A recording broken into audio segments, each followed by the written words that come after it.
Right guys, kita ada Kenwood 7 inci double din MDV L300 DVD, CD, USB, AUX Kalau nak pakai Bluetooth, kena beli Bluetooth receiver, sambung dekat USB belakang, sambung dekat sini AUX. So boleh connect Bluetooth.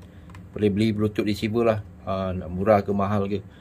Okay, so ini semua kita dah test. CD jalan dengan baik ya. DVD pun boleh pakai Yang ni bukan flipnya Yang ni dia keluar ke sini je. Screen dia flat lah. Okay, so kita tengok setting EQ dia. Equalizer dia memang power lah.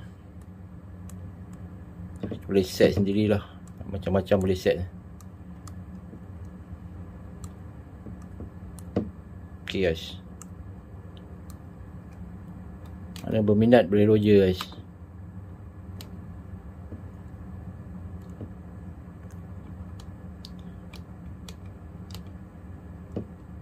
Ni keluaran tahun 2012 2012.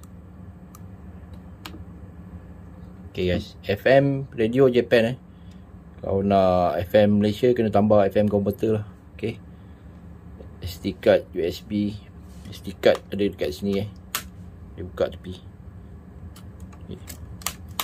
Alright, kita tengok bahagian belakang dia. Okay, skrin dia cantik tak ada scratch. Okay, wire yang sedia ada, wire USB. Okay, wire dia lah. Ni wire ni memang tak potong original punya. Okay,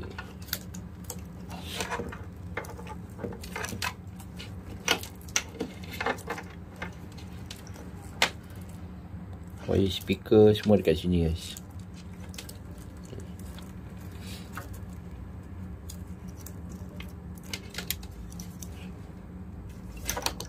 Okay, Kenwood MDV L300